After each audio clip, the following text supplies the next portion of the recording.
जनकीर्ति अपत्यम परपत्यम पत्ते पाणे मने वक्ते आलावे संलावे उच्चासने समासने अंदर भाषा ऊरी भाषा जनकीर्ति मध्य विनय पर सुवा वानप तो फिर न जाना में चामी खमासनो मंदिर उतानी जाए सिया नंदा में सुखदा में चामी खमासनो मंदिर उतानी जाए सिया नंदा में चागान संति सर्व रायना संति साउ एक चामी खमासनो मंदिर चागान संति सर्व रायना लेसु एक चामी खमासनो मंदिर उतानी जाए सिया नंदा में चार विभाग कसाई के रायना तो सात ग्रासो दी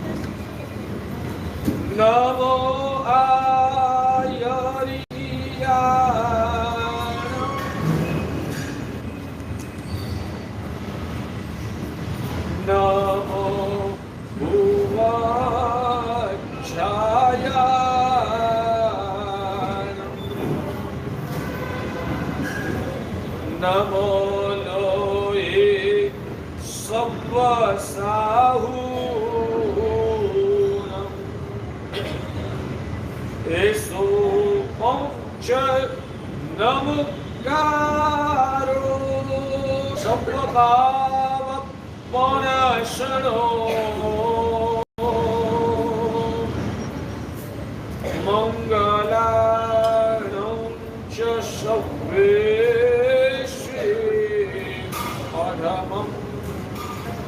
Hawaii Mangalam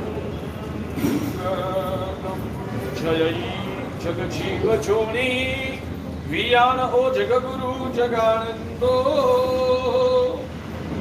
Jaganaho Jagabando Jayai Jagapiyamaho Bhayavam Jayai Suyananta Bhavo Nityaranam Apachimo Jayai Jayai Guru Loganam Jayai Mahapa Mahaviru Ananamirandanam Nananjana Shalakaya Netramam Militam Yena Tasmai Shri Gurave Namah Sarvarishta Pranasaya Sarvavishtarthadayune Sarvalabdhi Nidhanaya Shri Gautama Swamine Namah Shri Sudharma Swamine Charitra Bhadram Tapasha Shugadram Labdha Prasastram Vinayadamatram Brand hai Susmaryam Sthaviram Sri Sanghe Sri Siddhi Suri Swarmanatushri Brand hai Susmaryam Sthaviram Sri Sanghe Sri Bhadram Kare Suri Swarmanatushri Sri Ravi Prabha Vijaya Guru Varama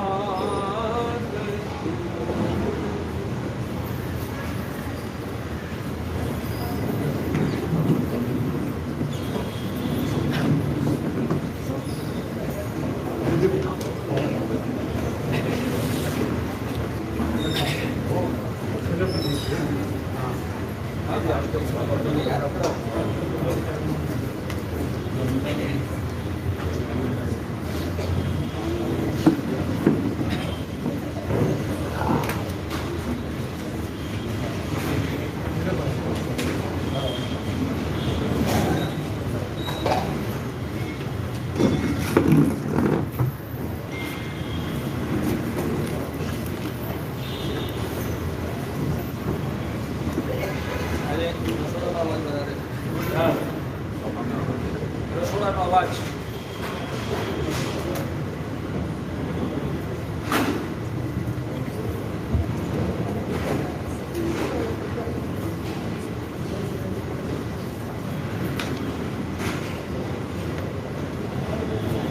जब जाओगे तो चलेगा, पीछे आएंगे तो पीछे बैठेंगे, बहनों को भी जगह ज्यादा देना. आप सबको बैठिए, बीच में आप जगह मत छोड़ो.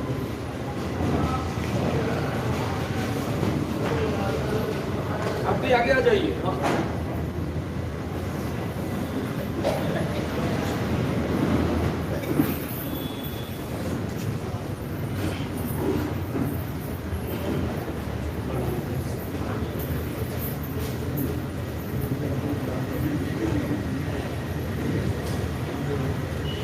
तत्त्वात्यन्तविनिर्मुक्तं शिवं योगीन्द्रवन्दितं योगबिन्दुं प्रवक्ष्यामि तत्त्वसिद्ध्यै महो.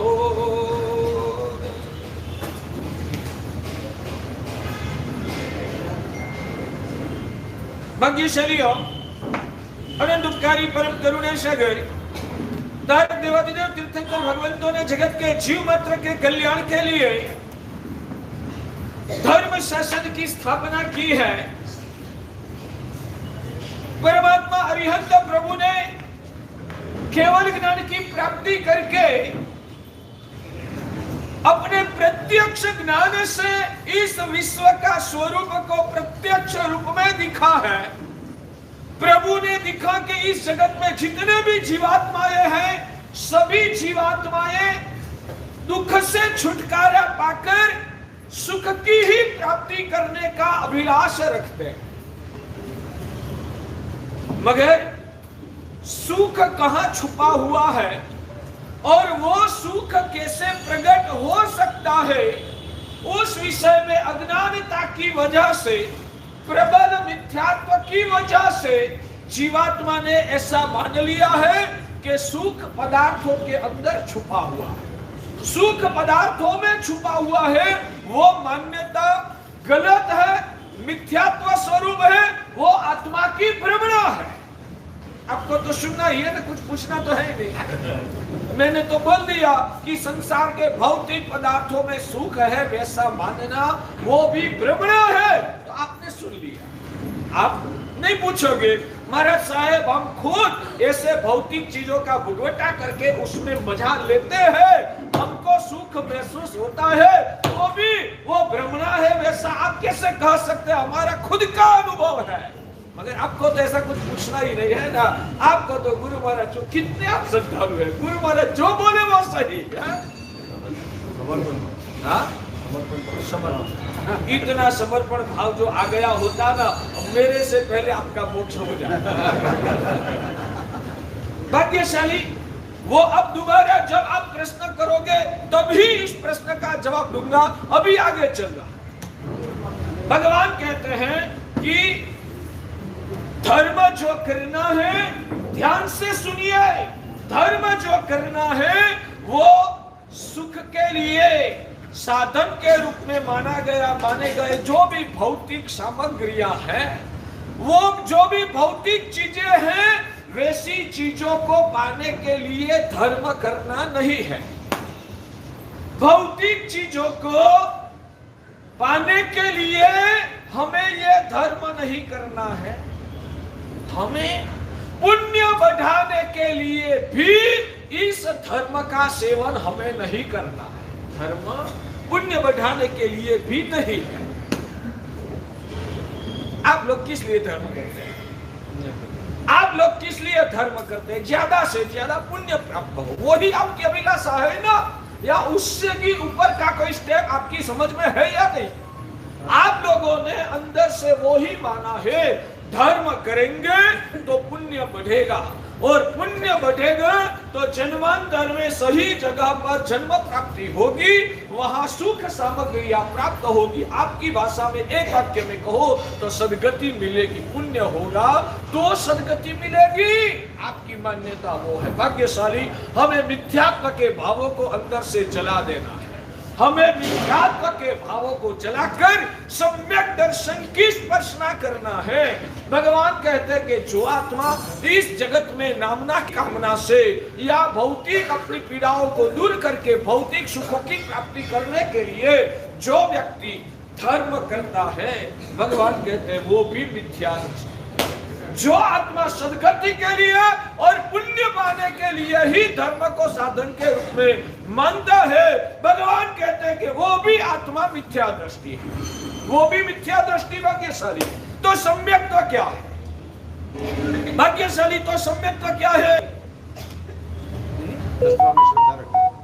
भगवान कहते हैं कि खुद की आत्मा को रोगी मानकर खुद की आत्मा को निरोगी बनाने का अभिलाष रखना, खुद की आत्मा को रोगी मानना और मेरी रोगी ऐसी आत्मा को मुझे निरोगी बनाना है। और आत्मा को निरोगी बनाने के लिए दवाइयां के रूप में जो व्यक्ति धर्म का सेवन करता है, भगवान कहते हैं कि वो आत्मा सम्यक दृष्टि है। पुण्य बढ़ाने के लिए भी धर्म नहीं करना है, खुद की आत्मा को निरोगी बनाने के लिए हमें धर्म करना है। सच में बताइए, आपने खुद की आत्मा को निरोगी बनाने के लिए आज तक धर्म कितना किया? खुद की आत्मा को निरोगी बनाने के लिए आपने कितना धर्म? सबसे पहले तो उससे भी थोड़ा डीप में जाना पड़ेगा। निरोगी बनाने की बात तो साइड में रखो। क्या अभी आप शायद रोगी है? आप रोगी हैं? कौन सा रोग है? डायबिटीज का? वो कौन है? कौन सा रोग है आपको? ब्लड प्रेशर का रोग?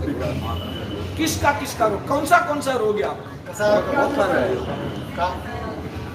एक बात समझ लेना। हाँ, मैं वही बताता हूँ भाग्यशाली। आज तक हम भ्रमणा में गिरे। हमारे वहां भगवान कहते हैं कि जब आत्मा का स्वरूप की पहचान हो जाती है, जब आत्मा का स्वरूप की पहचान हो जाती है और इस जगत में मेरे शरीर के साथ पूरी भौतिक दुनिया जिनको पराई लगती है, मानता है, ऐसा नहीं, महसूस होता है। मानना एक अलग चीज है और महसूस होना वो अलग चीज है। जिन आत्मा को ये शरीर के साथ पूरी भौतिक भौगोलिक दुनिया जिनको पराई भासती है, वैसी जिनकी अंदर की परिणाम की धारा उजागर हो चुकी है ना, भगवान कहते हैं कि वो आत्मा सम्यक। शायद 4 महीने के प्रवचनों में बहुत सारे पदार्थ आपके सामने रखूंगा। सब पदार्थ शायद आपको याद न भी रहे ना, तो ये मूल्यवान आवश्यक तत्व है। वो तो कम से कम अंदर विजन के स्तर पर क्लियर हो जाना चाहिए कि मैं आत्मा हूँ, मेरी आत्मा अविनाशी है, यानी कि अनंत काल पहले से मैं नया जन्म धारण करता हूँ। हर जन्म में नया शरीर का मुझे जुड़ाव होता है। आयु खत्म होती है तब ये शरीर छूट जाता है और उन शरीर को छोड़कर मेरी आत्मा आगे की गति में जाती है। वैसे अनंत भवों से मैं भटकता यहाँ आया हूँ और यहाँ से भी मुझे मर के इस शरीर को छोड़ के आगे चलना है। और जब तक सभी कर्मों से छुटकारा नहीं होगा तब तक नया जन्म यानी कि नया शरीर का बंधन मुझे धारण करना ही पड़ेगा, यानी मुझे भव में भटकता ही रहना पड़ेगा। और जब संसार में भटकता रहूंगा तब तक विविध प्रकार की पीड़ाएं, दुखे, आपत्ति आती ही रहेगी। इसलिए दुखों से छुटकारा पाना है तो शरीर के बंधन से छुटकारा पाना पड़ेगा। दुखों से छुटकारा पाना है तो शरीर के बंधनों से छुटकारा पाना पड़ेगा।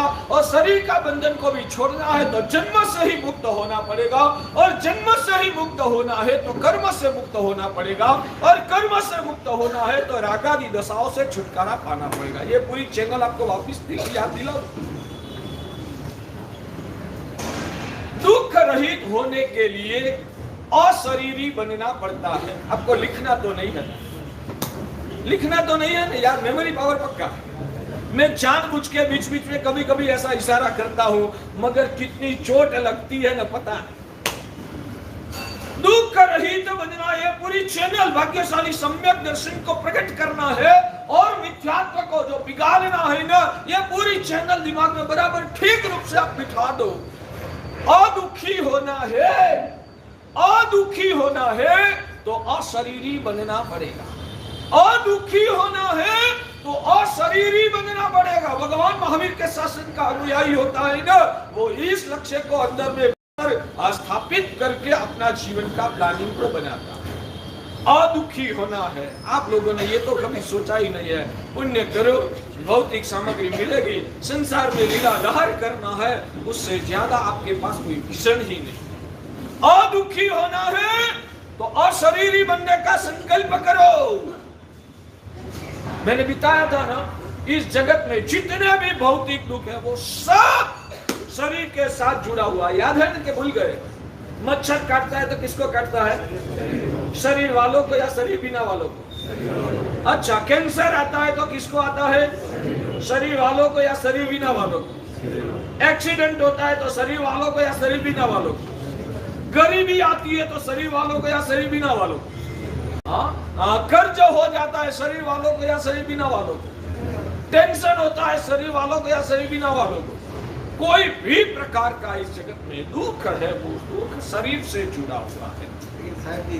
बिना शरीर के कर्म काटेंगे कैसे? हाँ ठीक है, कर्म है तो कर्म को काटने के लिए आपको शरीर लेना पड़ता है ना।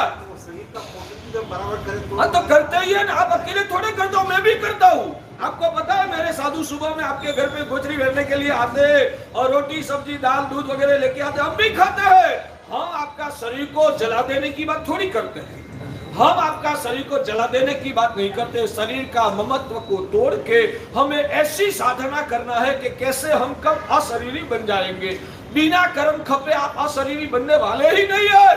मगर आपको कर्म टिका रहेगा तो शरीर भी आपको बार बार मिलता ही रहेगा, और जब तक शरीर मिलता रहेगा तब तक संसार की पीड़ाएं आपको सहन करनी ही पड़ेगी। तो कर्म को काटने के लिए शरीर की जरूरत रहती है ना। कर्म को काटने के लिए ही शरीर की जरूरत रहती है ना। मैं कहता हूँ कर्म को ही खत्म कर दो ना, बाद में शरीर की जरूरत ही कहाँ पड़ने वाली है। बिना शरीर के आत्मा करेगा क्या? बिना शरीर के आत्मा मजा लेगा, वो आगे बताने का बाकी है।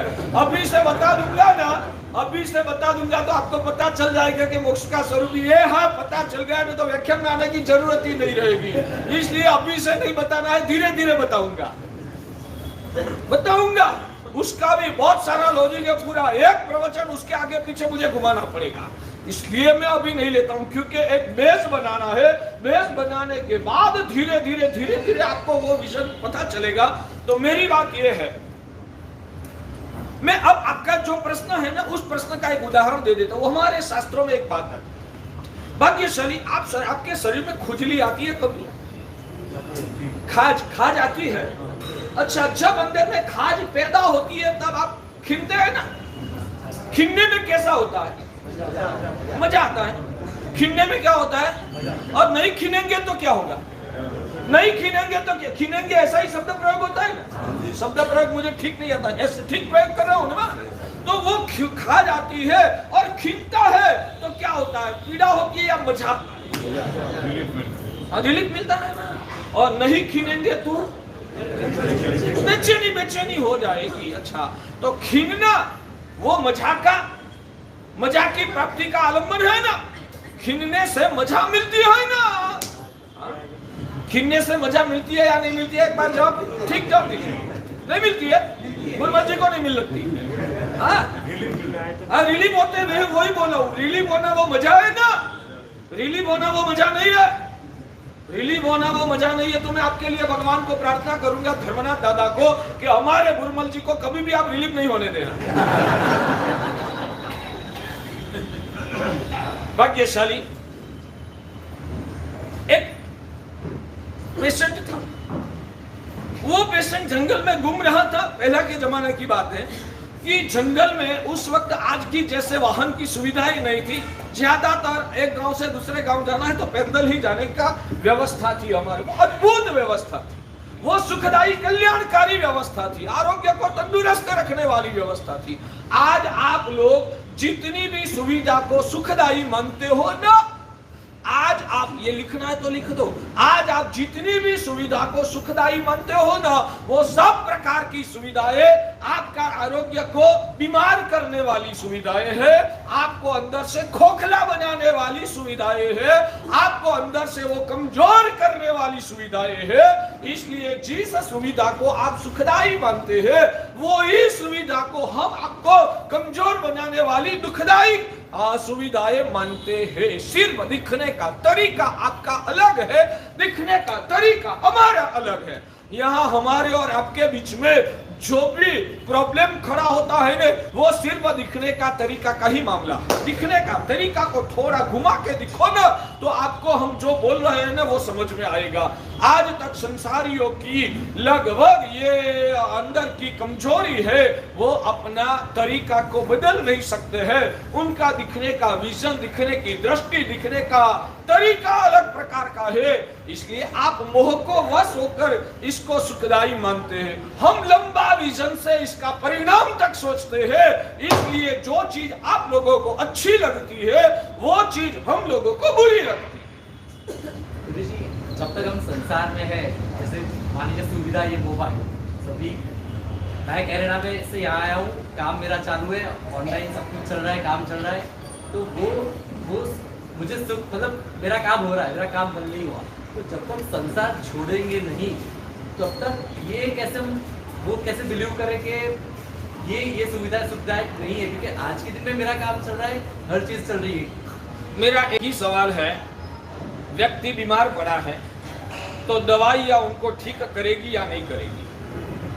व्यक्ति बीमार पड़ा है तो दवाइयाँ उनको ठीक करेगी या नहीं करेगी? ठीक होने के लिए, स्वस्थ होने के लिए, बीमारी को मिटाने के लिए दवाइयाँ लेनी पड़ेगी या नहीं लेनी पड़ेगी।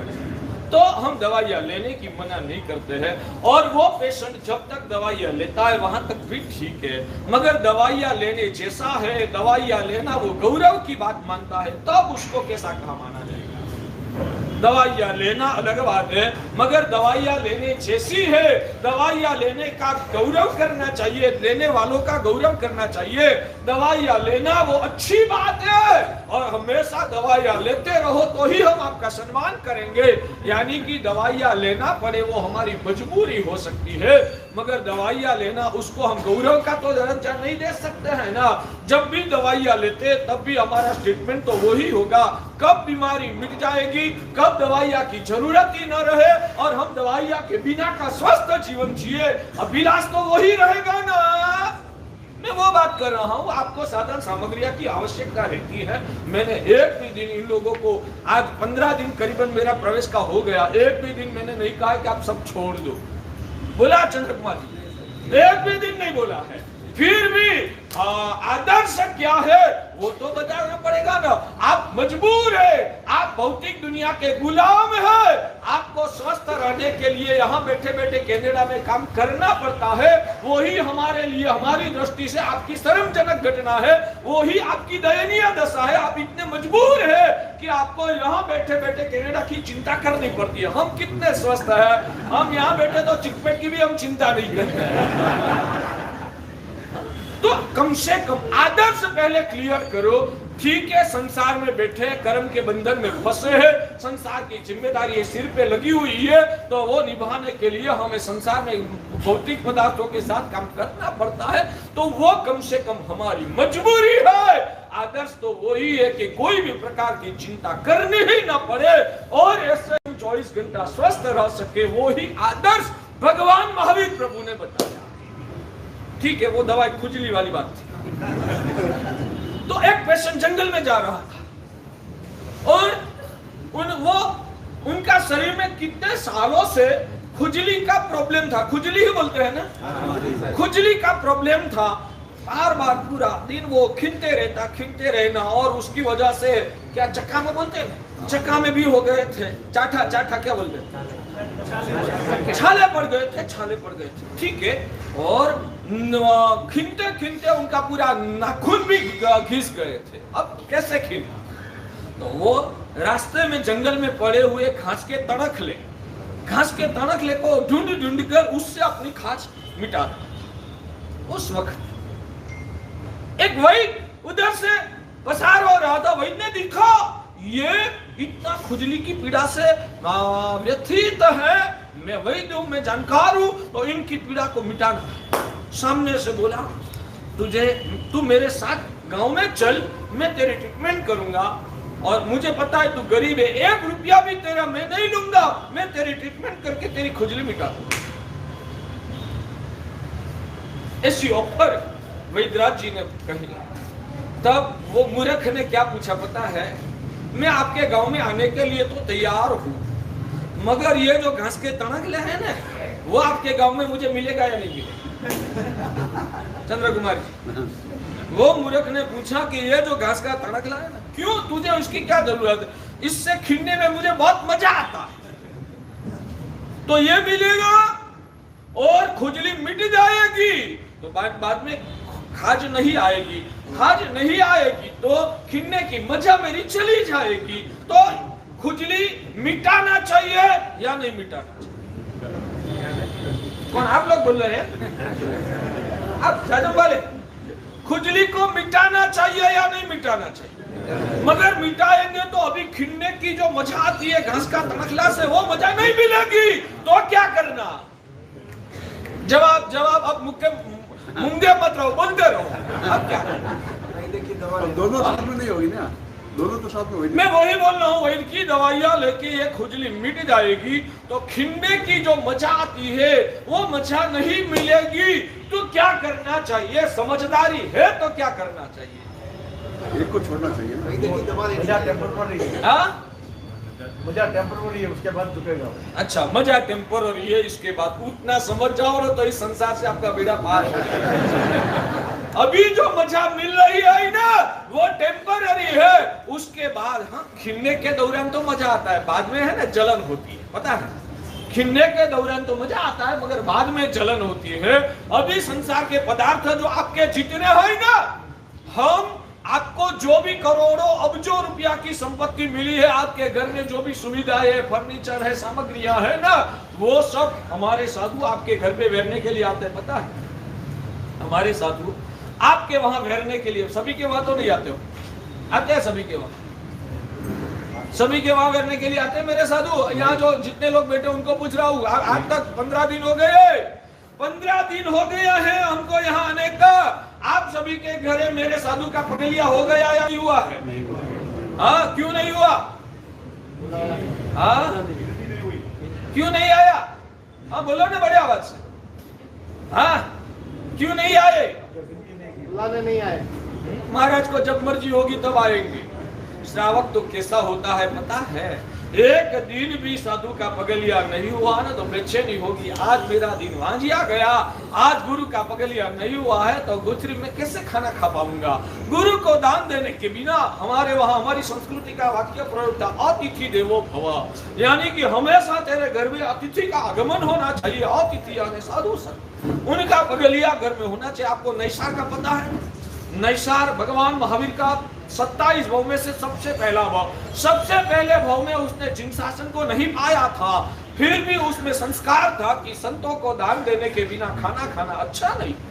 और इस वजह से जब जंगल में गए लकड़े काटने के लिए, वो सब भगवान का चरित्र शायद तो आप सब जानते ही है।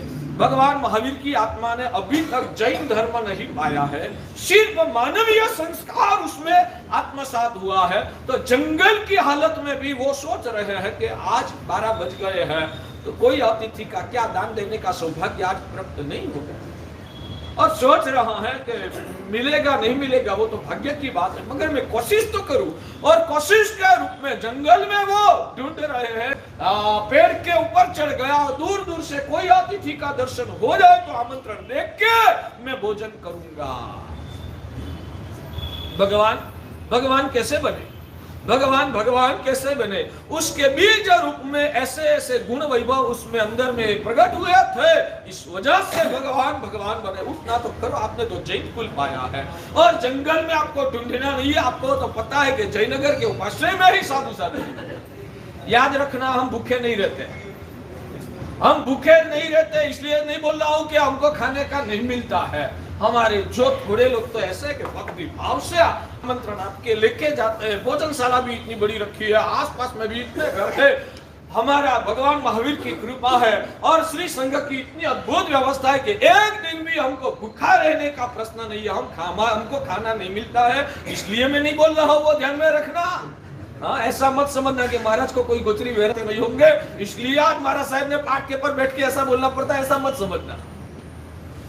आप श्रावक है, श्रावक का सबसे पहला कर्तव्य है पात्र दान देने के बिना वो खाना नहीं खाएगा। वो खुद गुरु महाराज के पास जाके, आप शायद करेंगे तो भी क्या करेंगे, मुझे तो बाजार में जाना है, घर में लड़का है, लड़कियां को भेज देंगे, गुरु महाराज के पास जाके विनती करना, अपना कर्तव्य है। नैसार एक राजवी जैसा था, गांव का ठाकुर था, फिर भी वो खुद ढूंढने के लिए जंगल में निकला है। करोगे इतना, ऐसा करोगे महीने में 2 बार खुद ही गुरु महाराज के पास जाके पूजा करने के लिए आया। उस वक्त बोल दिया वैसा नहीं, गोचरी के टाइम पे महीने में 2 बार गुरु महाराज को पर्सनली विनती करने के लिए जाना, गुरुदेव गोचरी का लाभ दीजिए, कृपा करो गुरुदेव, कृपा करके पधारो, ऐसी विनती महीने में 2 बार करना। करोगे, भले आप 6 किलोमीटर दूर रहते हैं तो भी विनती करने के लिए आ सकते हैं, आप 8 किलोमीटर दूर रहते हैं तो भी आ सकते हैं। हाँ, गुरु महाराज की अनुकूलता नहीं होगी, नहीं आएंगे, वो उनकी पर छोड़ो। आपका कर्तव्य ये है, मैं कितना भी 10 किलोमीटर दूर पे भी रहता हूं तो भी मुझे मेरा कर्तव्य है गुरु के चरणों में जाकर विनती करना है कि गुरुदेव मेरा भोजन झार तुल्य है, क्योंकि हर रोज गुरु भगवंत को दान देने से बिना खाना पड़ता। विनती करोगे महीने में 2 बार गोचरी के टाइम पे आकर विनती करना, गुरु आए या ना आए वो उनके ऊपर छोड़ो, आपका कर्तव्य आपको निभाना। करोगे, आवाज नहीं आती, रिस्पॉन्स तो कुछ दो तो मुझे भी बोलने में मजा आएगा। आप चक्कर तो बता करेंगे, अभी भी बहुत, जितने बैठे उससे कम हाथ खड़े। ओ भाई, हाथ खड़ा नहीं कर रहे आपको। भाग्यशाली, आप सीखो, धर्म सीखना है, हमें कुछ जीवन में परिवर्तन लाना है। आप भी कितना मूल्यवान आपका 1 घंटा निकाल के यहाँ आते हो। एक चामासा के दौरान मिनिमम 120 घंटा आप यहाँ दोगे। 120 घंटा क्या फाजुल में मुफ्त में मिलता है क्या? कुछ अंदर का उत्थान करने के लिए उसको सफल बनाना है। तो बात यह है कि गुरु महाराज को विनती करना चाहिए, आपका कर्तव्य है। किसमें से यह बात निकली थी? चलो खुजली वाली बात। तो वो मूर्ख पूछ रहा है वैद्यराज जी को, हम चंद्र कुमार जी मैं आपसे कहता हूं कि अब उनको वो वहां उस गांव में घास का तनखला मिलने वाला नहीं है, मगर वैद्यराज जी कहते हैं कि घास का तनखला की तुझे जरूरत भी नहीं रही, तो ऐसी ट्रीटमेंट करानी चाहिए या नहीं करानी? अरे मगर घास का तनखला नहीं मिलेगा, रोगी मिट जाएगा। अच्छा, मैं वही बोल रहा हूँ, मोक्ष में जाएंगे ना। हमें वो बता रहा था कि आपके घर का टीवी, आपके घर का एसी, आपके घर का फ्रिज, आपके घर के पंखे, आपके घर के मोबाइल, आपके घर की गाड़ियां, आपके घर में जो भी इलेक्ट्रिसिटी, आपके घर में जो भी सुविधाएं है, कितनी सुविधाएं होगी? 100, 150, 200, 250, 300, 350, कितनी चीजें होगी? मान लो कि आप कहोगे साहब ऐसी छोटी बड़ी सब चीज गिनाइए ना तो 350 चीज होती है। मान लो मैं कहता हूं कि आपके घर में 350 घास के तनखले पड़े हुए हैं। बिल्कुल कहता हूं, हम इतने खुमारी से क्यों जीते? हाँ, मैं वो बता रहा था कि मेरे साधु आपके घर पे बैठने के लिए आता है ना, क्या उनको वो दिख के मन हो जाता है? इनके घर में तो फ्रिज है, इनके घर में तो एसी है, इनके घर में तो ऐसा फर्नीचर है, वो दिख के उन लोगों का मन बिगड़ता है? नहीं बिगड़ता है या नहीं बिगड़ता? क्यों नहीं बिगड़ता है? क्योंकि हम दिखते हैं कि ये घास के तनखले हैं, हम दिखते हैं कि ये घास के तनखले हैं, और इन लोगों को संसार की तृष्णाओं की खाज का रोग लगा है। इन लोगों को संसार की तृष्णा की खाज का रोग लगा है। उस रोग में रोग मिटता तो नहीं, इन चीजों से आपकी तृष्णा का रोग मिटेगा नहीं, इससे आपको सिर्फ टेम्पररी राहत मिलेगी। घास का तनखला से जब हम शरीर को घिसेंगे तो खाज का रोग मिट जाएगा या टेम्पररी राहत मिलेगी? घास का तनखला से जब हम हमारे शरीर पर घिसेंगे तो खुजली का खाज का रोग मिट जाएगा या टेम्पररी राहत मिलेगी? वैसे आपकी ये सब भौतिक चीजों से आपकी अंदर की तृष्णा का रोग मिटता नहीं है, सिर्फ आपको टेम्पररी राहत मिलती। इसलिए हम कहते हैं आज के दिन में ऐसा करोगे, पूरे दिन में 10 बार याद करना, ये सब घास के तनखले जैसे इतना याद करोगे। और वास्तविक में मैं क्या पूरा विजन के साथ ये विधान कर रहा हूं भाग्यशाली, और ये सब घास के तनखले हैं, उससे हमारे अंदर की खाज का रोग जैसी तृष्णा मिटती नहीं है, टेम्पररी सिर्फ राहत होती है। और वो राहत टेम्पररी होने के बाद भी क्या होता है, जलन। घिसने के वक्त तो मजा आया, बाद में जलन पैदा होती है ना। ये सब चीजों का भोगवटा करने के बाद आप अंदर से और ज्यादा बेचैन होने वाले हैं। जमता या नहीं, एक काम कीजिए भाग्यशाली, हमारी बहनें तो हमारी बात सुनने वाली नहीं है, वो सामने आकर बैठेगी ही बैठेगी, अपन को ही सुधरना है, तो आप आगे दब जाइए।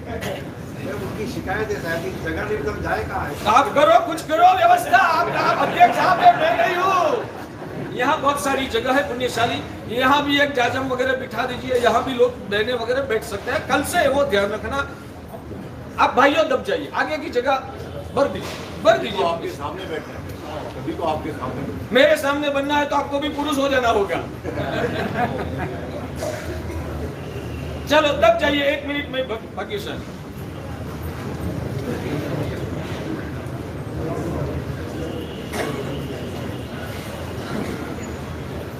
भाग्यशाली, मोक्ष में क्या सुख है, उसके तो बहुत सारे जवाब है। अभी एक ही एंगल से मैंने ये जवाब दिया और वही मुख्य जवाब है। तो पहले मेरा प्रश्न ये है कि खुजली, ये उदाहरण के साथ आप मोक्ष का सुख को समझने की कोशिश करो तो आपका प्रश्न का आपको कुछ आंशिक समाधान आपको प्राप्त होगा। खुजली मिट जाने के बाद घास क्या तनखला से घिसने का सुख नहीं मिलता है, तो वो खुजली मिटा देनी चाहिए या नहीं मिटा देनी? मिटा देना। दुखी नहीं है, खुजली का दुखी नहीं है तो घास के तनखले की जरूरत ही नहीं। वैसे अंदर से आत्मा तृप्त है, अंदर से जब आत्मा तृष्णा रहित हो जाती है, अंदर से सब प्रकार की वासनाएं, अंदर के आत्मा के रोग सब मिट गए ना, तो उन रोगों में राहत पाने के लिए ध्यान से सुनिए, जो अंदर के आत्मा के रोग है ना, उन रोगों में राहत पाने के लिए आपको यह सामग्रियां का सहारा की आवश्यकता रहती है। अंदर वेदना है तो उसको भूलने के लिए या टेम्पररी राहत पाने के लिए इन साधन सामग्रियां की आवश्यकता रहती है। खुजली ही मिट गई तो घास का तनखला की जरूरत ही नहीं है, रोग ही मिट गया तो दवाइयां की कोई जरूरत ही नहीं है, अंदर की तृष्णा ही खत्म हो गई, स्वाभाविक स्वरूप जन्य शांति पैदा हो गई, तो इस प्रकार के साधन सामग्रियां की आवश्यकता ही नहीं है। ऊपर से आगे बढ़कर मैं बोलूं भाग्यशाली, टीवी जो है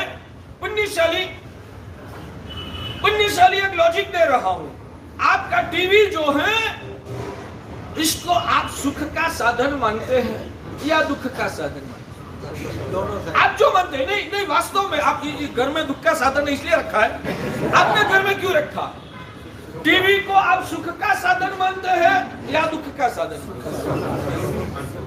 दोनों नहीं हो, दूध में और दही में दोनों में पग मत रखना।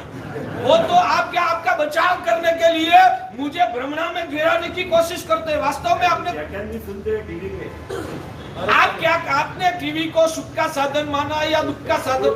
उससे क्या हो सकता है वो मैं नहीं पूछ रहा हूँ, टीवी से क्या हो सकता है मैं नहीं पूछ रहा हूँ। आपने टीवी को सुख का साधन माना है या दुख का साधन माना है, उतना ही मेरा प्रश्न है। मेरा प्रश्न का क्लियर जवाब दीजिए, सुख का ही साधन माना, ठीक है ना?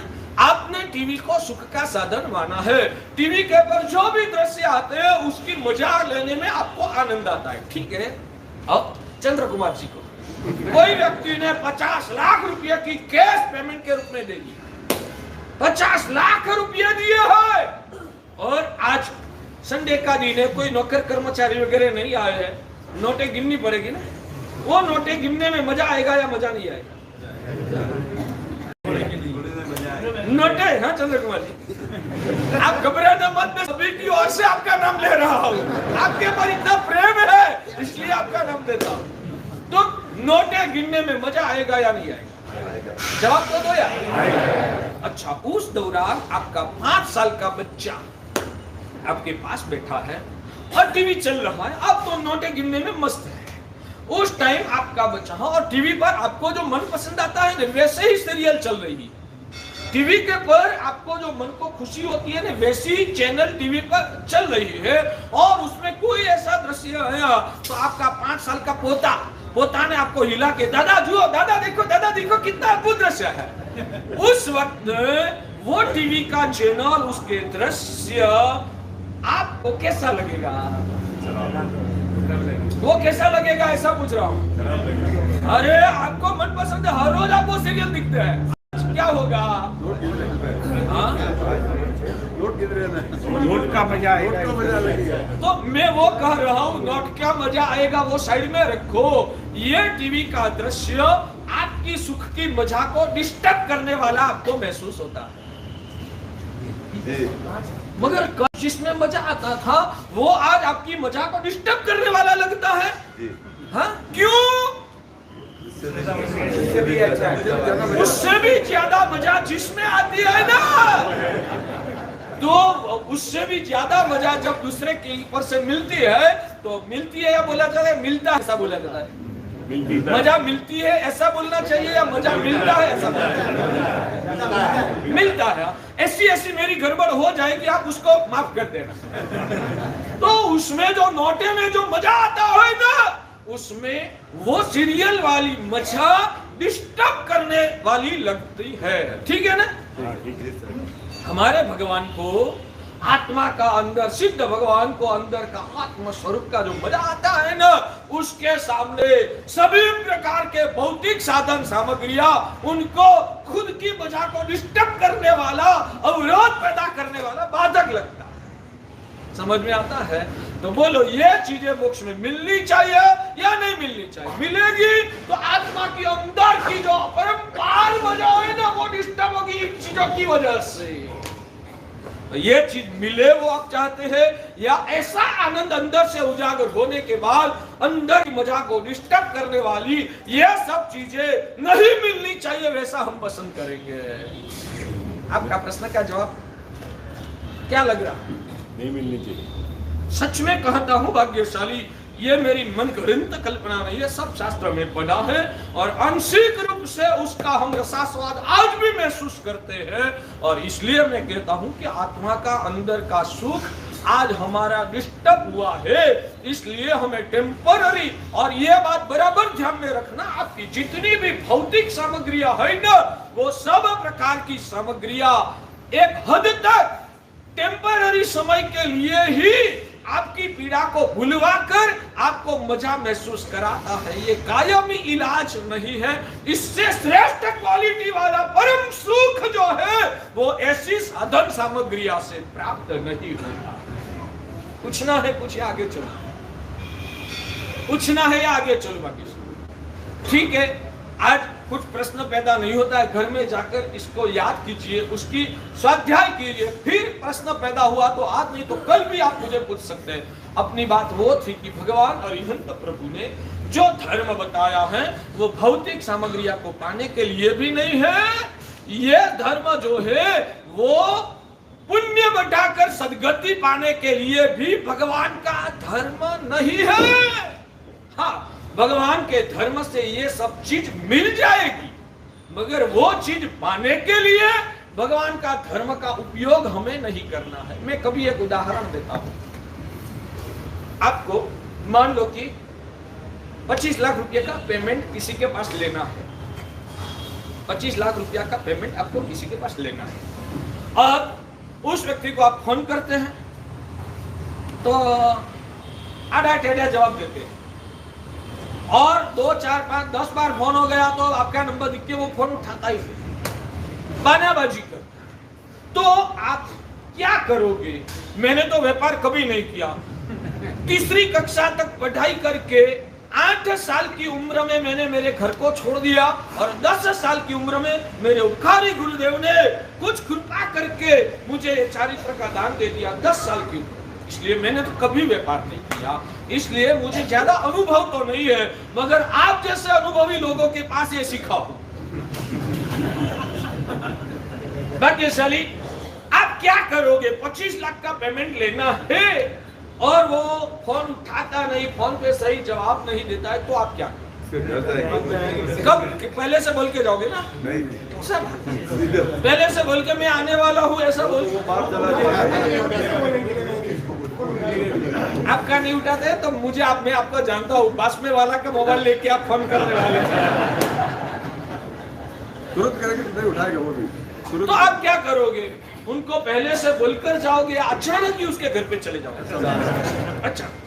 अच्छा ठीक है, अचानक उनके घर पे से, ऐसे तो वो आदमी समाज में व्यवहारू है, सज्जन है, तो आप जाओगे तो तुरंत पैसा निकाल के दे देगा।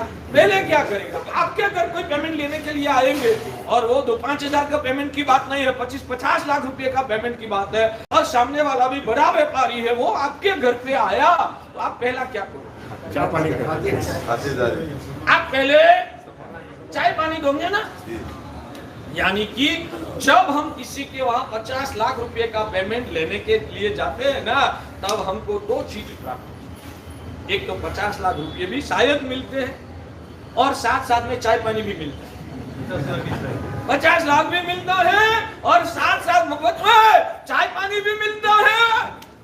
तो आप उनके घर पे दोनों चीज मिलने वाली है, मिलने का संभव है, तो आप क्या पाने के लिए जाओगे? चाय पानी लेने के लिए जाओगे या 50 लाख का पेमेंट ले? आप उनके घर पे किस लिए जाओ?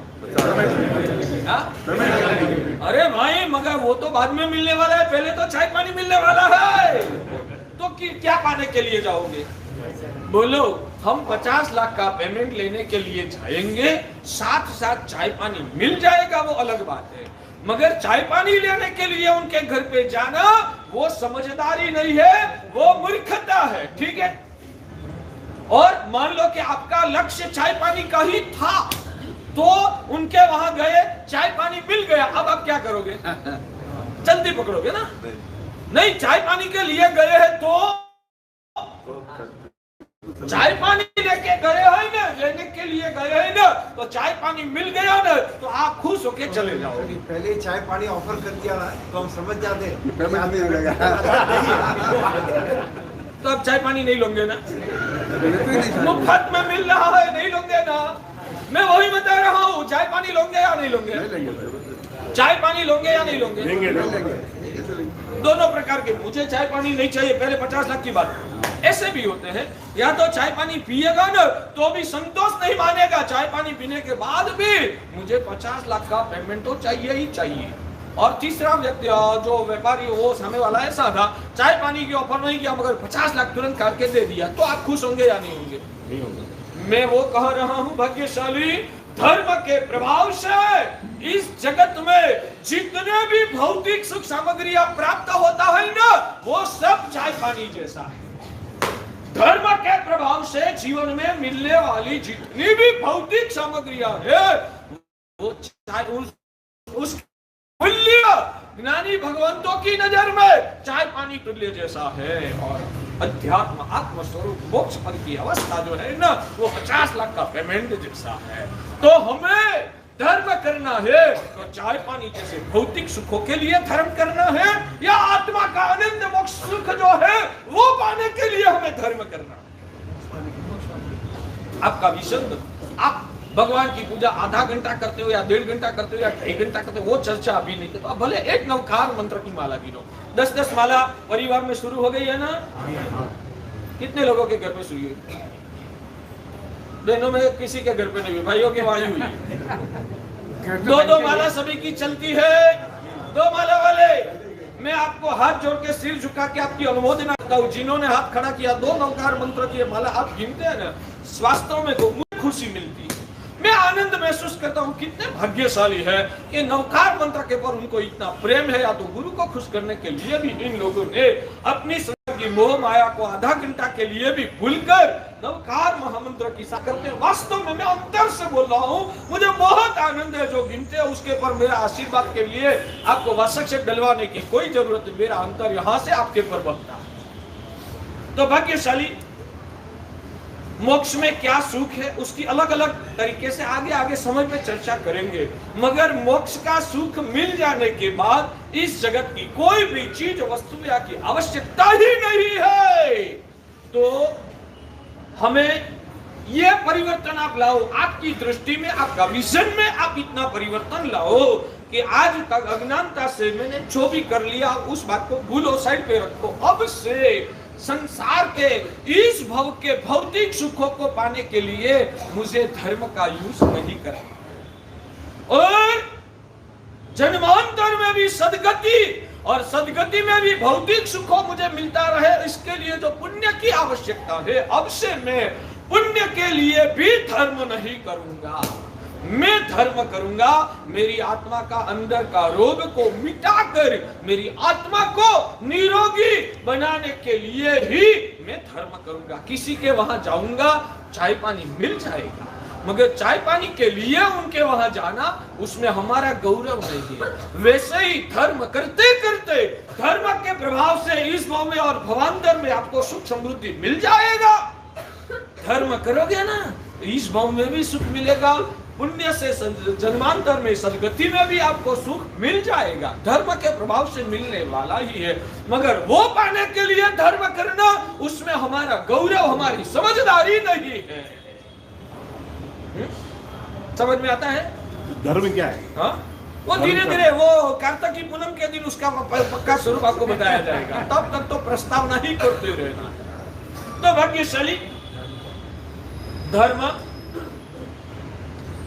सुख के लिए भी नहीं, धर्म पुण्य के लिए भी नहीं, धर्म खुद की आत्मा को निरोगी बनाने के लिए करना है। पहला विजन क्लियर करो, धर्म क्या चीज है वो आगे बताऊंगा। धर्म खुद की आत्मा को निरोगी बनाने के लिए करना है, ठीक है? बैठेगा, बोलो ने, धर्म खुद की आत्मा को, सभी की आवाज नहीं आती है, धर्म खुद की आत्मा को निरोगी बनाने के लिए करना है। अच्छी बात, बहुत बढ़िया। भाग्यशाली, पहले तो खुद का रोग को तय करना पड़ेगा। मेरा रोग क्या है, मेरा रोग क्या है, पहले क्लियर करना पड़ेगा। आपका रोग क्या है? तो आज तक आपने शरीर और खुद की आत्मा में अभेद माना। आज तक आपने शरीर और खुद की आत्मा, इन दोनों में अभेद माना है। अभेद माना यानी कि शरीर और आत्मा दो अलग अलग चीज है, वैसा आपने कभी सोचा भी नहीं। तो सबसे पहला आपका सम्यक की नींव को मजबूत करने के लिए इस सत्य का स्वाध्याय करो, इस भावना को हृदय में बार बार घुट घुट के विजन क्लियर करो। शरीर अलग चीज है और शरीर के अंदर में रहने वाली जो आत्मा है वो अलग चीज है। ये शरीर मेरी आत्मा को रहने के लिए मिला हुआ भाड़ूती घर है और अंदर में रहने वाली जो आत्मा है वो मैं खुद हूं। ऐसे आत्मा और शरीर का भेद क्लियर करना है। समझ में आता है ना? अब आत्मा है या नहीं है उसकी भी चर्चा है। वास्तव में कहूं ना, योग बिंदु ग्रंथ मैं अभी जो भी बोल रहा हूं ना, वो पहला ही श्लोक की एक भूमिका तैयार करता हूं और पहले ही श्लोक में इतना रहस्य छुपा हुआ है, प्रदूषण तक एक ही श्लोक पर व्याख्यान चल सकता है। आप ऐसा मत मानना कि मैं श्लोक को छोड़ के बोलता हूं। ये श्लोक में भगवान ने नत्वा शब्द का सबसे पहला प्रयोग किया। नत्वा यानी कि नमस्कार करीने, नमस्कार करके, उसका अर्थ इतना है। तो किसने नमस्कार किया, किसको नमस्कार किया, किस लिए नमस्कार किया, वो सब प्रश्न खड़े होंगे। तो वो प्रश्न खड़े होने वाले हैं, उसकी ही प्रस्तावना कर रहा हूं। हरिभद्र श्री जी महाराज ने क्यों नमस्कार किया? तो उनका विजन क्लियर था कि मेरी आत्मा रोगी है, मेरी आत्मा के रोगों को मिटाकर मुझे निरोगी बनना है, इसलिए तो नमस्कार किया। भगवान को आप नमस्कार क्यों करते हो? अंदर के आत्मा के रोगों को मिटाने के लिए। तो मैं वही बता रहा हूं कि आत्मा और शरीर का भेद को समझना है। वो समझने के बाद शरीर के रोगों की चिंता गौण करके आत्मा के रोगों की चिंता ज्यादा करना, वो इसमें से फलित होता है। तो मैं पौना घंटा से वही बात आपको सिखा रहा हूं। यानी कि शायद प्राथमिक नजर में आपको लगे कि महाराज साहब योग बिंदु को पकड़ के चलते हैं या योग बिंदु को छोड़ के चलते हैं। मैं कहता हूं, मैं जो भी बोल रहा हूं वो योग बिंदु को पकड़ के ही कर रहा हूं। उसकी भूमिका मजबूत होगी तो ग्रंथ के आगे के पदार्थ आपको जल्दी से क्लियर होगा। इसलिए मैं आत्मा हूं और मुझे मेरी आत्मा को निरोगी बनाना है। आत्मा को निरोगी बनाने के लिए आत्मा के रोगों को समझना पड़ेगा। तो आत्मा और शरीर का भेद पहले क्लियर करो। कैंसर शरीर का रोग है, मेरा रोग नहीं। डायबिटीज ये शरीर का रोग है, मेरा रोग नहीं है। पैरालिसिस वो शरीर का प्रॉब्लम है, मेरी आत्मा का वो प्रॉब्लम नहीं है। अंदर में जो भी नलियां ब्लॉक हो रही है वो शरीर का प्रॉब्लम है, मेरी आत्मा का वो रोग नहीं है। मुझे कॉलेरा, मलेरिया, टाइफाइड हो गया है तो वो शरीर का रोग है, मेरी आत्मा का रोग नहीं है। ठीक है ना? कभी फीलिंग तो आत्मा को ही होते हैं। हाँ, जो भी बीमारी है भुगतना पड़ता है, वो फीलिंग तो सभी आत्मा को ही होता है। फीलिंग आत्मा को होता है क्योंकि कर्म का बंध भी आत्मा ने ही किया है। मगर वो जो रोग है, मान लो कि आपको पैरालिसिस हुआ है, मलेरिया हुआ है, टाइफाइड हुआ है, आपकी आत्मा यहाँ से मर के दूसरी गति में चली गई तो वो टाइफाइड आपके साथ भवांतर में साथ में आएगा ना, वो मलेरिया साथ में आएगा ना, वो यहाँ की नलियां जो ब्लॉक हो गई है वो नली का ब्लॉकेज वो भवांतर में साथ में आएगा ना। क्यों नहीं? आपकी आत्मा उसकी पीड़ा फीलिंग करती है तो वो पीड़ा भी, वो रोग भी आपके साथ जन्मांतर में साथ में आना चाहिए ना। क्यों नहीं आता? तो रोग यही पे खत्म हो जाता है। खत्म नहीं होता, वो शरीर के साथ जुड़ा हुआ है। आप शरीर को ही छोड़ के चले गए इसलिए वो आपको फीलिंग नहीं होता है। मैं वो बता रहा हूं। यानी कि ये जो रोग है वो रोग की पीड़ा महसूस करने वाली आत्मा है, रोग की पीड़ा महसूस करने वाली आत्मा है। मगर वो जो रोग है वो तो शरीर के स्तर पर का रोग है, आत्मा के स्तर पर का वो रोग नहीं है। समझ में आता है? तो मेरा रोग क्या है? मेरा पहले तो मैं यानी कौन? ये शरीर, वो मैं नहीं हूं। ये चंद्र कुमार नाम जिनको बोलते हैं वो तो ये शरीर के साथ जुड़ा हुआ पर्याय की बात है, मेरी आत्मा की बात वो नहीं है। वो पहले क्लियर करूं। ये बेस जितना मजबूत होगा ना उतना आगे की धर्म की, मोक्ष मार्ग की यात्रा आपकी सरल होगी। पहले वो बार बार क्लियर करना पड़ेगा। मैं आत्मा हूं, यह शरीर वो तो टेम्पररी 60, 70, 80 साल के लिए मिला हुआ फरूती घर है और मुझे इन शरीर को छोड़ के जाना है। मुझे ये शरीर जो छोड़ के जाना है उसकी चिंता में जीवन को बर्बाद नहीं करना है। मुझे मेरी खुद की आत्मा को संभालना, आत्मा का कल्याण करने का लक्ष्य बनाकर जीवन को सफल बनाना। जो एक जीवन 70-80 ईयर्स या जो भी होता है, तो एक जीवन काल में इतना धर्म करते लेकिन भी वो लेवल देख जाता है कि जहाँ शरीर छूट गया तो वो मल्टीपल लाइफ होगी उसमें। लेकिन हमने जो पिछले जन्म ने जो किया वो याद तो रहेगा नहीं, वो पूरा रीसेट हो जाता है जो दूसरे जन्म में जाते हैं। तो अगर ये जन्म में हमने धर्म किया, फिर अगले जन्म में वो कैसे पता चलेगा कि एट सम लेवल वहां से शुरू करना? मेरा प्रश्न ये है कि आपके जयनगर में साल भर में कितने बच्चे पैदा होते हैं? अपने जैन समाज के 10-15-20 बच्चे पैदा होते होंगे। कल्पना करो, जो 20 बच्चे एक ही साल में पैदा होते हैं, सभी बच्चों का स्वभाव तो समान ही होता है? सभी बच्चों का स्वभाव समान नहीं होता। वो भी गुस्सा वाला तो दूसरे 19 भी गुस्सा वाले, वो दयालु तो दूसरे 19 भी दया वाले। ऐसा नहीं होता। कारण क्या? भले पिछले जन्म का शरीर को वो छोड़ के आया है, उसने शरीर छोड़ा है, आत्मा को नहीं छोड़ा ना। आत्मा तो वो ही यहाँ आती है।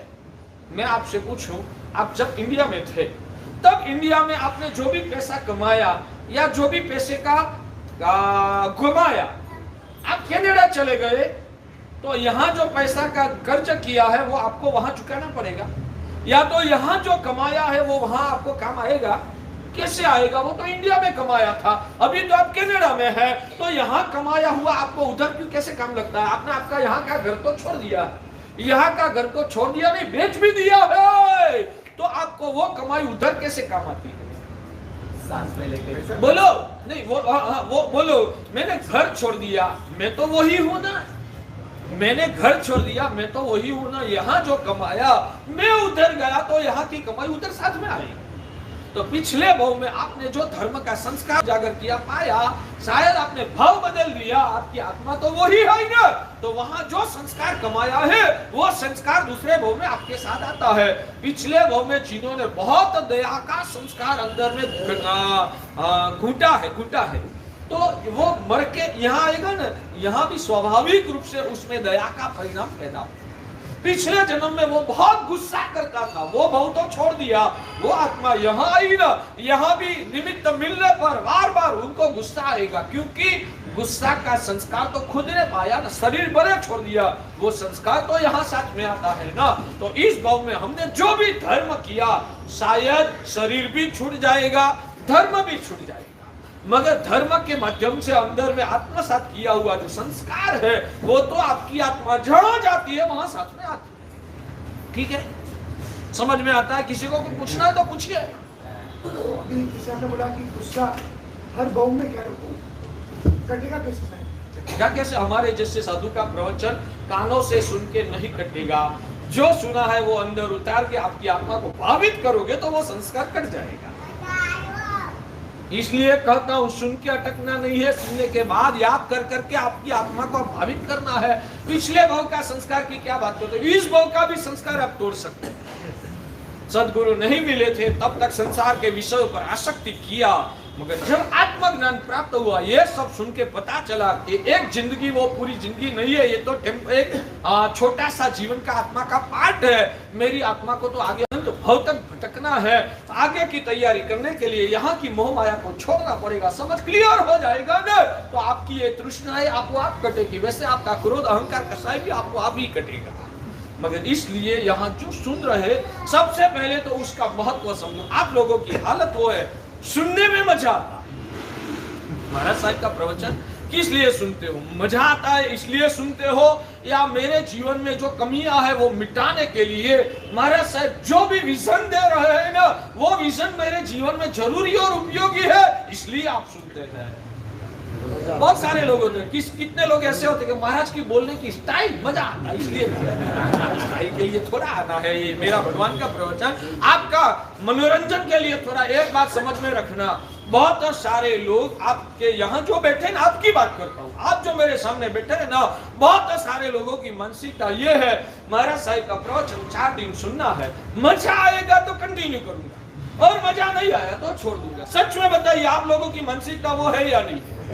महाराज साहब का प्रवचन सुनने में मजा आता है तो जरूर जाऊंगा, मजा नहीं आता है तो 2-4 दिन के छोड़ दूंगा। ध्यान में रखो, भगवान की यह वाणी मजा लेने के लिए नहीं है, भगवान की ये वाणी जो मनोरंजन के लिए नहीं है, ये भगवान की वाणी तो अंदर का आत्मा को समझने के लिए है, अंदर के आत्मा के रोगों को समझने के लिए है, अंदर के रोगों को मिटाने के लिए, अपनी आत्मा की भावों की शुद्धि करने के लिए है, अपना मोह का कचरा जो है, मोह का जहाज जो दिमाग में भरा हुआ है, उसको मिटाने के लिए यह जिनवाणी है। इसलिए प्रवचन करने वाले गुरु की स्टाइल कैसी है, उनका लॉजिक कैसा है, उनका उदाहरण देने का तरीका कैसा है, वो बोलते हैं अट्रैक्ट हो जाता हूं, मजा आ जाता है, इसलिए प्रवचन नहीं सुनना है। मगर भगवान गुरु महाराज की ये वाणी में मुझे आत्मा का पहचान करवाई जाती है, मेरी अंदर की आंखें खोलने की कोशिश हो रही है, मुझे मेरी आत्मा की अंदर में ले जाने के लिए गुरु महाराज कोशिश करते हैं, और मेरे अंदर के रोगों को मिटाकर मेरी आत्मा की शुद्धि का मार्ग मुझे इस प्रवचन में मिलता है। भले शायद गुरु महाराज का बोलने की ढब शायद आपको मजा मनोरंजन न भी हो, मगर उसमें से 2 वाक्य भी मुझे कुछ मेरा कल्याण के कार्य मिल जाएगा ना, तो मैंने सुना हुआ सफल है। मुझे खुद मेरी अंदर में उतरने के लिए ये भगवान की वाणी सुनना जरूरी है। इसलिए महाराज से किस ढंग से बोल रहा है, मजा आता है या नहीं आता है, उसको मुझे महत्व देना नहीं है, उसमें से मुझे मेरे जीवन को मैं आपको पूछूं, कोई ऐसा आपके जमाने में व्यापार धंधा का मार्गदर्शन देने वाले को क्या बोलते हैं? बिजनेस कोच लेने वाले, जो भी मार्गदर्शक हो, वो मार्गदर्शक धंधा की ट्रिकें बहुत अच्छी तरह से जानते हैं। वो जो मार्गदर्शक है ना, वो धंधा की ट्रिकें बहुत अच्छी तरह से जानते हैं, और 1 घंटे का 20,000 रुपया वो लेते हैं, मगर उनके पास बहुत सारी ट्रिकें। हाँ, मगर एक बात समझना, वो जब बोलते हैं ना, तब उसकी वाणी में अट्रैक्शन नहीं है, उसकी वाणी में अट्रैक्शन नहीं है, आकर्षण नहीं है, मगर जो भी ट्रिकें दिखाते हैं ना, वो धंधा में उपयोगी होने वाली है। तो आप 20,000 रुपये का खर्च करके घंटा निकालोगे या नहीं? मगर उनका बोलना भी ऐसा है कि हम कोई धाराबद्ध रूप से नॉन स्टॉप 1 घंटा तक आपको जकड़ के रखे, उसना इतना कौवत उनकी भाषा में नहीं है, मगर ट्रिकी अच्छी अच्छी बता। आप 20,000 खर्च करोगे या नहीं करोगे, मगर मजा तो आवे ऐसा तो उसकी वाणी में कोई दम ही नहीं है। तो सुनोगे या नहीं सुनोगे? किस लिए? भले आकर्षण 1 घंटा तक हमको जकड़ के रखे, उतना पावर उसमें नहीं है, भले नहीं है, मगर उसमें जो ट्रिकें दिखा रहा है ना, वो मेरे धंधा में उपयोगी होने वाली है। तो आकर्षण न भी हो तो भी हम जाते हैं। समझ में आया मैं क्या करना चाहता हूँ? वहाँ साहब जी अपन 20,000 रुपया दिया, इसके लिए जाते हैं। तो कल से अपना भी 20,000 का रखो ना, और यहाँ जो 20,000 का चार्ज रखना है ना, मैं पहले से कह देता हूँ, वो जितने लोग आए, जितने लोगों का 20,000 रुपया आएगा ना, वो जयनगर के संघ में साधारण खाते में जमा करना है। रखो ना, कौन आएगा? यानी कि आने वाले आएंगे। मगर मेरा आपसे ये निवेदन है कि कभी भी कोई भी गुरु भगवान का प्रवचन सुनने के लिए मजा आता है नहीं आता है, उस फैक्टर को आप महत्व मत दीजिए। उनकी बातों में भगवान की बातें आती है या नहीं, भगवान ने जो कल्याण का मार्ग सिखाया है वो उनकी वाणी में सीखना मिलता है ना। भले ना छोटे महाराज बोल रहे हैं, मगर भगवान की बातें करते हैं ना, तो अंदर से खिंचाव होना चाहिए, मैं जाऊंगा। ठीक है, तो बात वो थी, 10 बज गए हैं, बात खत्म करता हूं। नत्वाद्यंत विनिर्मुक्तम्। हरिभद्र सुरेश्वर जी महाराजा ने ग्रंथ के प्रारंभ में सबसे पहला शब्द प्रयोग किया, नत्वा। वो नत्वा शब्द के पीछे उनकी क्या परिणति थी, नत्वा एक शब्द के पीछे उनकी क्या परिणति थी, उसकी चर्चा कल के और आगे आगे के प्रवचन में मैं करता रहूंगा। यह भगवान की वाणी हमारी आत्मा को परिप्लावित करके हमारी आत्मा को निर्मल बनाए, और यह भगवान का मार्ग को हम ठीक रूप से समझकर बस आत्म कल्याण के पथ पर आगे चलने में सफल बने, और परम पथ की ओर हम आगे बढ़े। वो ही अंतर से मंगल कामना है, वो ही अंतर से आशीर्वाद। भाग्यशाली 1 मिनट के लिए भाई पास वाली शिविर की जाहिरात जल्दी से कर दीजिए, 1 मिनट जल्दी से।